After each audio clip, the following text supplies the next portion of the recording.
My hair is doing weird things today, guys. Hello, my name is Dominique if you're new, and this is Homesteading for Three. This is kind of impromptu, but I haven't made a video in a little while because it's just been crazy with the holidays and everything. So this whole week I get done with work an hour and a half early each day because I had some PTO that I had to use up before I lost it on my work anniversary, because you can only roll 40 hours over. Anyway, today I thought it'd be fun to make some molasses cookies.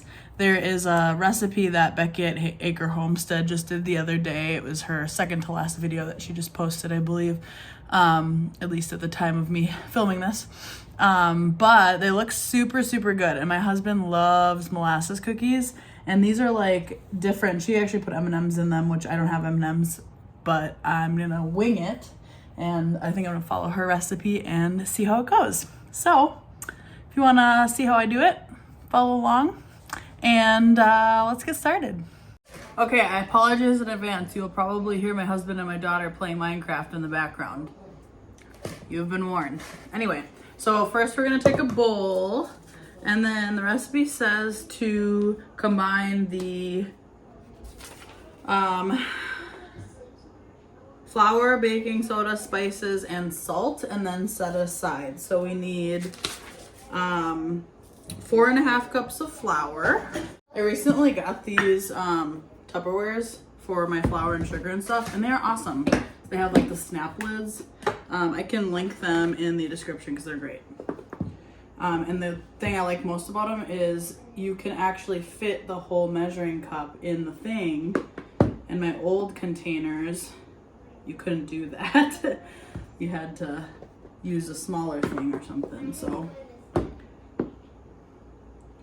1, 2, 3, 4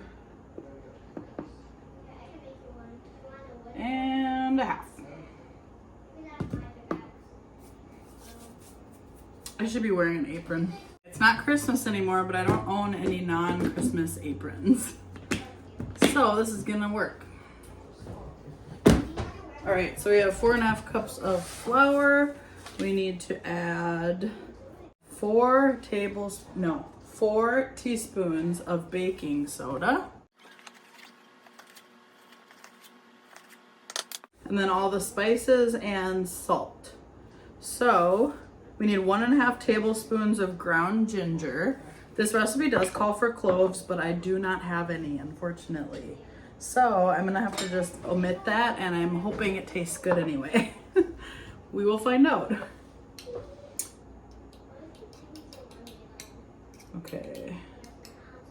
My ground ginger is kind of clumpy, so I'm gonna kind of break it up.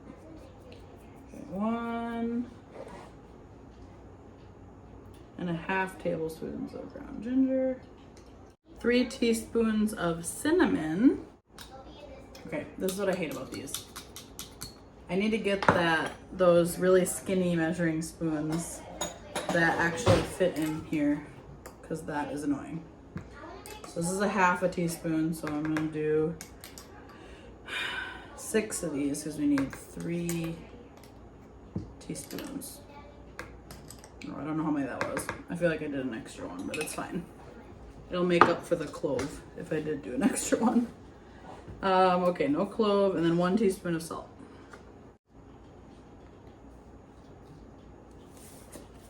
All right, I'm just gonna whisk it together a little bit, and then we're gonna set this aside, and we'll use our hand mixer, or our stand mixer. Can't do words today, I'm struggling. Now, we need to mix the butter, the brown sugar, and the sugar, and then mix that up for 2 minutes until it's nice and creamy. Okay, this was not at room temperature, and it's supposed to be at room temperature, so I just threw the sticks in the microwave for like 10 seconds, and that softened them up just a little bit, so it should be fine. Okay, we need 1 cup of sugar and 1 cup of brown sugar. This has two different color sugars in it, if you'll notice, because some of it, the white sugar, it's got white sugar and then cane sugar. So I'm using up the rest of the white sugar before I get down to the cane sugar. Because I started buying the sugar in bulk and that comes in cane sugar. Use my half a cup measure here. I'm almost out of brown sugar. I'll have to make some more soon.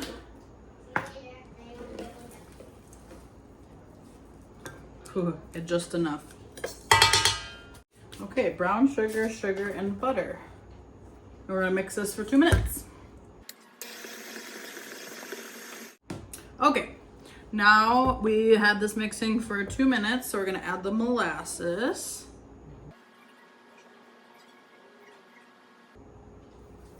And we're gonna mix it until combined. Okay, now I'm gonna scrape down the sides of the bowl. Again, I did do that after I mixed the butter and the sugars. And then we are going to add our eggs one at a time.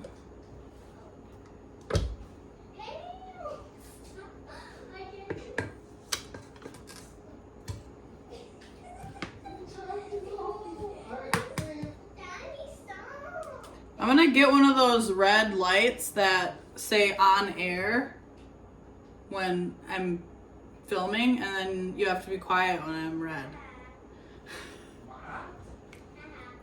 Okay, 1 egg, and then we're gonna mix it a little bit.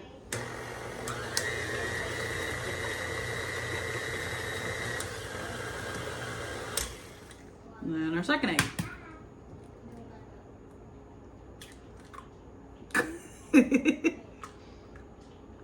I dropped the shell, it's fine. I retrieved it. Okay, and I'm gonna scrape down the sides one more time, and then it says on a low speed, add your flour mixture a little bit at a time. So I'm gonna do that. And then what we're gonna do is refrigerate the dough for 2 hours. So I will not be able to finish it right now, and that's fine. That's why I'm glad I got done with work early, so I had time to do something like this, because if I started this at 5 p.m., it would be late at night before I'd even get back to it. So this is great.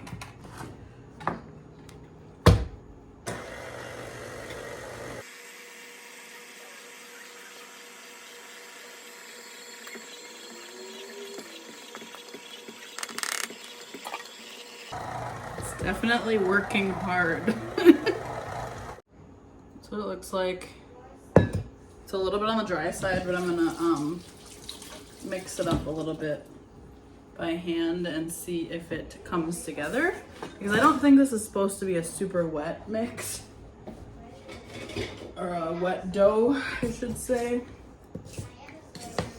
But I don't know, I've never made these before. I just rechecked the recipe. I never added my vanilla, so that's probably why it's a little bit on the dry side. I don't know if it'll make that big of a difference, but I'm gonna add that. Why don't you guys tell me? Just kidding. Okay. This, oh, that was a lot. This is imitation vanilla, because I'm just using it up, but I did make my own homemade vanilla, and it should be ready in a couple of months. By the time I get done with this, I think I'll be ready for my homemade vanilla, which is really exciting. Okay, let's see if my mixture can handle this.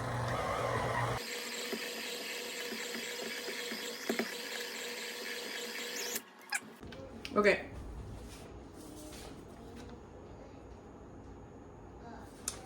Now,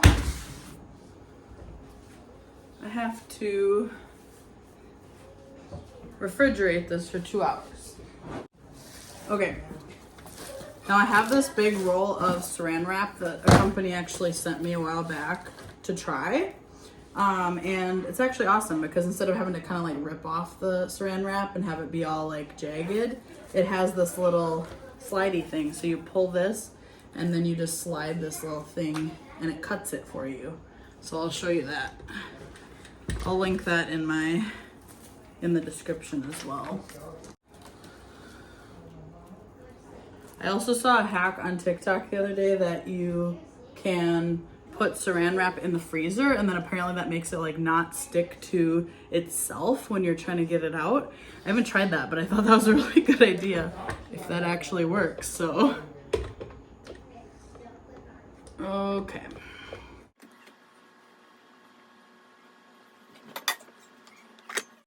Okay, I'm just gonna plop this out on the saran wrap. It's like, it does form like a ball. Like I think it is the right moisture level. Because that's just how I feel like this type of cookie is supposed to be. They're supposed to be pretty chewy. So I think they'll be good, but we'll find out. There's only one way to find out. Okay, so I have my ball here. Slide that thing and it rips it. Super easy. I'm gonna wrap this and throw it in the fridge.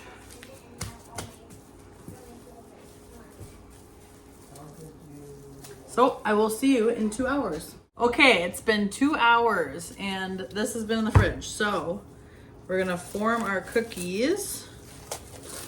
It is it's almost 6:30 p.m. now.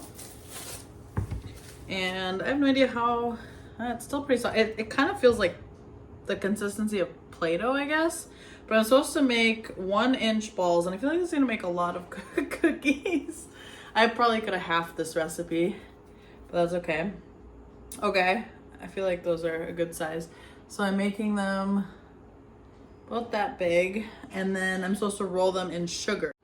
So I have this bowl of sugar, and I'm gonna roll these into 1-inch balls, roughly, and then I'm gonna roll them in sugar because I don't have chocolate chips or M&Ms or anything, so I'm gonna do that.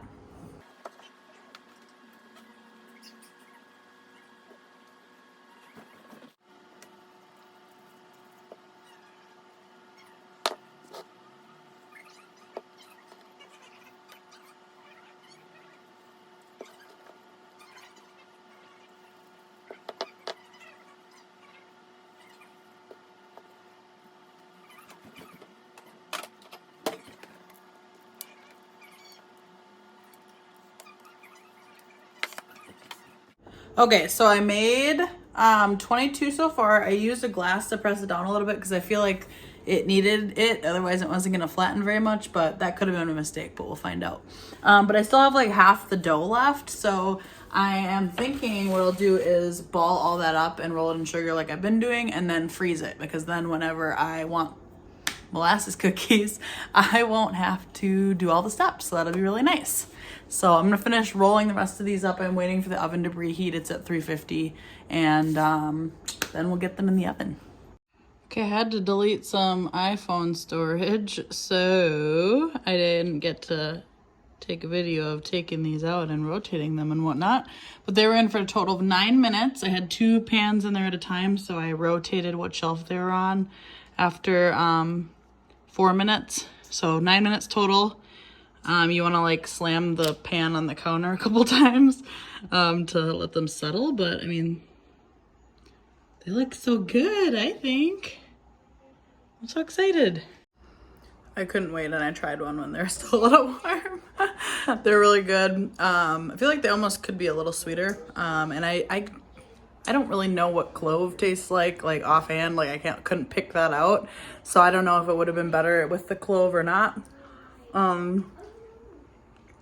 But they're very good cookies. Also, molasses cookies aren't my absolute favorite cookie. That's my husband's favorite cookie.